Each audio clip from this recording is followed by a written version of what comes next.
From high atop the battlements of Castle Curmudgeon, where a federal district judge in northern Massachusetts has just ruled that I can't open with the joke I was going to open with, or else I'll be deported to El Salvador, which is a real shame because I thought it was kind of a good joke, and I'm sure that man loved that camel very much. Good evening, Mr. and Mrs. America and all ships at sea. Welcome to the Blast Radius. Delighted you could join us this evening. Here is your golden age of Western civilization news roundup for the week ending 11 April 2025. Dateline Birmingham, Monday 7 April. The residents of England's second largest city joined a very exclusive fraternity this week. A fraternity whose members include, New Delhi, Shanghai, Mogadishu, maybe Kuala Lumpur, and whose only membership criterion is you have to have a mountain of garbage that's visible from the International Space Station. You know, I think technically New Delhi's mountain garbage is the tallest man-made structure in that fair municipality. Now, will Birmingham get to that same point? It's hard to say, but it looks like they've got a puncher's chance, by God. Now, what's the tallest structure currently in Birmingham? And I mean, the one that they built on purpose? Well, it's a tie, actually, between two apartment towers that each looks, in its own way, like a postmodern brutalist nightmare, as all new buildings are required to do. In any event, they are both 155 meters tall. That's 509 feet for those of us out in the civilized world who still use imperial units. And the impasse between the local council and the garbage workers doesn't look like it is going to be resolved anytime soon. So we might just have the exact right confluence of ingredients that makes a new member of the Space Mountain Garbage Club. Space Garbage Mountain? I don't know. We're still kicking ideas around the office. Give us some time on this. And what ingredients do you need? First, you need a whole shitload of garbage. Check. Second, you need a crippling breakdown in basic governance that lasts for a good long time. Check. And third, you need a population that is willing to live waist deep in squalor and filth. And apparently, check on that one too. You wouldn't expect a great English city like Birmingham to be a place like that. But there's a common saying that you're not really allowed to say in polite company that says if you open up the floodgates of mass migration, if you bring in millions of third world migrants while making no effort to acculturate them to your own society's values and social mores, you just might wind up turning the first world into the third world. What does that process look like in a snapshot? Well, it looks like a fucking garbage pile you can see from space. Dateline Washington, Tuesday, 8 April. What does MAGA stand for? Well, this week, it stands for Managing Arboreal Gardens Awesomely, which is exactly what President Donald Trump did earlier this week when he replaced a very old, very bad, very dilapidated magnolia tree with a very strong, very powerful, very gorgeous, brand new MAGAnolia, to use the president's parlance, tree. It's a great tree, fantastic tree, nobody's ever seen anything like it. The tree the MAGAnolia tree is replacing, which was known as the Jackson Magnolia, it had stood outside the south portico of the White House since the administration of, if you hadn't guessed, Andrew Jackson, of all people. And while she was a very old and a much-loved tree, she was deader than a doornail. She was probably becoming a safety hazard in certain wind conditions, and her roots were turning the adjacent ground into an icky, boggy mess that sort of wrought havoc with ladies' high-heeled shoes whenever there was a formal event on the South Lawn. And that was actually the very first thing that Trump listed when they asked why he decided to do this tree replacement right now. He was less bothered by the prospect of the tree falling down and killing somebody than he was by the prospect of his female guests getting their fancy shoes ruined. And more power to him. I'm not even making a joke here. The man is in the hospitality business, after all. He is highly attuned to providing the best possible experience for his guests and making sure that they feel comfortable and at ease. You don't believe me? Just ask Bill Maher. And if you haven't seen, they really put a great set of action photos out of Trump personally turning the first shovel full of earth with his gold-plated shovel, because of course it was a gold-plated shovel. And then he's giving a series of very animated instructions to the White House groundskeepers, and you can picture exactly what he's saying in these pictures. I want this to be a very great tree, a very strong tree, a very powerful, beautiful tree. And just picture what that scene would have looked like if it was a Democrat president. They would have had him wearing gloves and a hard hat and a safety vest, eye protection, earplugs, goggles, face shield. They would have had cones and caution tape out to a half-mile radius. It would have been like when they sent Mayor Pete to East Palestine and he looked like goofy little Lego construction man action figure. In fact, picture that scene if the president was Gavin Newsom. Knowing what we know about how much that dude absolutely loves to put on his disaster jeans and go play action hero governor man. And look, say whatever you want about President Donald Trump, but he is the only politician in history who is free of any political artifice. You get a guy in a blue suit, a red tie, black shoes, ridiculous hair that's held in place with his personal supply of Aquanet Extra Super Hold that I know for an absolute fact that he's had socked away in a bunker ever since they banned the stuff 20 years ago. And if the wind is too stiff one day for the Aquanet to overcome it, then occasionally you'll get him in a red baseball cap. It hasn't yet been decided as we go to press what the plan is for the disposition of the remains of the Jackson Magnolia. But if we're tossing ideas out here, I'm saying wooden nickels, Jackson's face on one side, Trump's face on the other side. Take my money right now, I will buy a dozen. Dayline, New York City, Wednesday, 9 April. In a speech at Hamilton College earlier this week, former President Barack Obama, of all people, made the wildly untrue, provably false, five-alarm pants-on-fire claim that he, President Barack Obama, was a president who totally sparkly-hearted free speech, and the current president, the bad orange man who shovels dirt without safety goggles, well, not only is he an affront to workplace safety regulations, but he is also an affront to the holy and sacred First Amendment itself. Why? Because he doesn't think we should be paying for people to attend our universities who hate everything about our country and want to actively help our enemies destroy our entire way of life. I know, it is such crazy right-wing extremism. Whatever shall we do? Well, I know what I'm gonna do.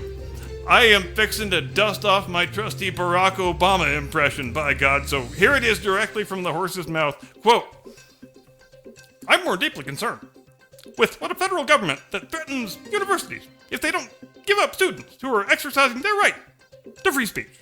I am more troubled by the idea that a White House can say to law firms, if you represent parties that we don't like, we're going to pull all our business or bar you from representing people effectively. That kind of behavior is contrary to the basic compact we have as Americans. Imagine if I had done any of this.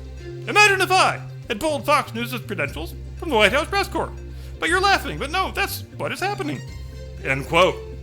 And sir, I wouldn't be so sure to conclude that the audience was laughing with you, because there's a fair to middling chance they were laughing at you for being such an incredibly astounding douchebag hypocrite, since you actually did threaten to pull Fox News' press credential during your presidency, like, more than once, if we're being technical, and you never missed a chance to attack them when you didn't approve of their reporting.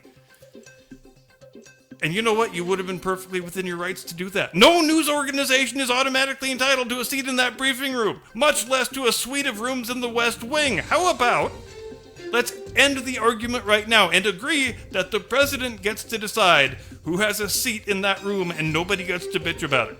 Ever. Or better yet, let's end the in-person briefings altogether and we'll do them over a Zoom call. And reporters can only submit questions by text. And if they put their pronouns in profile, they get moderated right into the fucking bin of doom. No more dumbass feats of performance art in the White House briefing room ever again. I will make that deal right now. Dateline Berlin, Thursday, 9 April. Heads exploded all across the globalist douchebag left earlier this week with the release of a new Ipsos poll that indicates that Alternative for Germany, the good old AfD, has become for the first time the most widely supported party in that country on a nationwide basis. Now, if you get your information about the world from the mainstream fake news media, you've probably heard that the AfD is a very, very dangerous extremist right-wing something or other, but then you've probably heard the exact same thing about President Donald Trump, haven't you? And in both cases, all it has taken to be branded extreme right-wing is simply to ask questions like, how about let's not have open borders and unlimited mass migration? And there's an even deeper layer of irony at play in Germany, because obviously any German party that is seen as remotely right of center will be portrayed as National Socialists in disguise who wish to bring about the rise of the Fourth Reich or something or other. But you know what's quaint about that whole line of thinking? Is the fact that Currently, right now today, there are vast swaths of Berlin and Munich and Stuttgart and other cities where Jewish people effectively cannot go without being killed. And who's been running things in Germany for the last 20 or 25 years? Well, it sure as shit wasn't the right-wingers. It was the sensitive, tolerant liberals who say diversity is our strength. Immigrants are welcome here, and every other dumb sing-song canard that gets incessantly deployed in defense of that discredited, indefensible, failed, destructive worldview.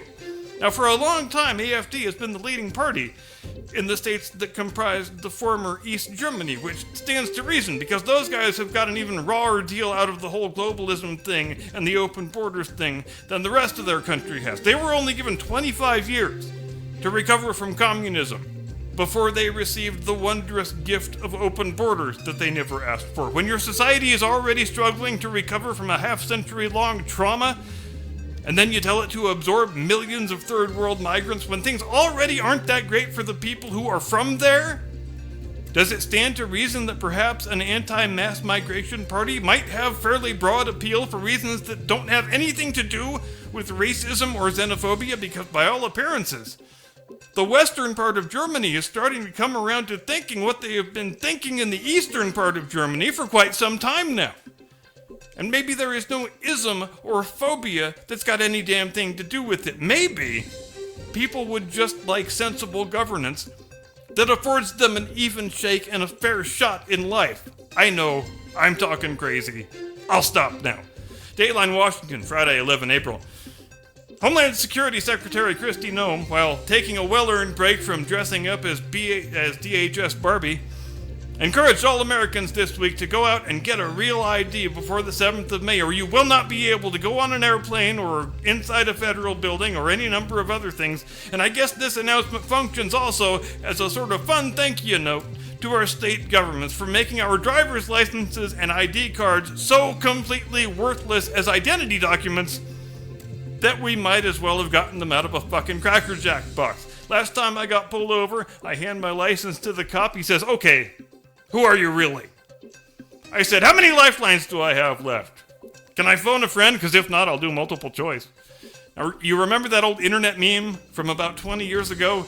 It was a driver's license that said Republic of Mexifornia.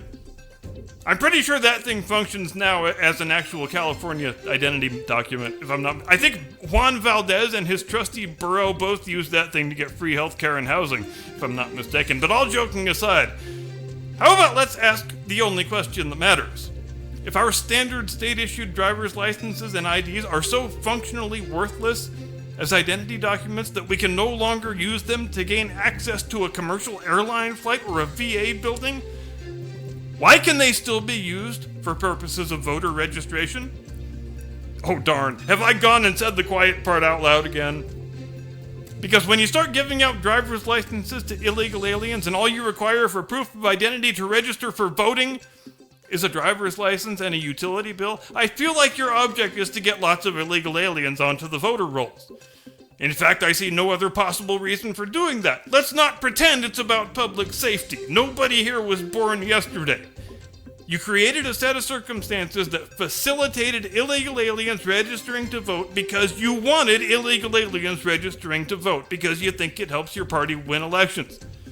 So let's recap for those fans keeping score at home. The Democrats control the entire media establishment, the entire academic establishment, the entire administrative state, the film industry, the music industry, every cultural institution that can be captured. They've captured it, and they've managed to get untold millions of illegal aliens onto the voter rolls, and somehow, improbably, against all possible odds, they still managed to get their ass kicked, good and hard, by Donald J. Trump. I'm not saying there really is an arc of history and it really does bend toward justice, but I am also not dismissing that possibility out of hand. You have my word on it, you got Juan Valdez's word on it, and you've got the borough's word on it. And don't ask us what the three of us are going to be up to later, because trust me, you don't want to know. And since there's only 5 days in the work week, that is all your humble correspondent has for you today. So this is where I hand you fine people off to my distinguished colleague, your illustrious co-host, a man with such airtight credentials as a large furry hominid. He views an epilady as a weapon of mass destruction. The one and only, your friend and mine, Mr. Caucasian Sasquatch.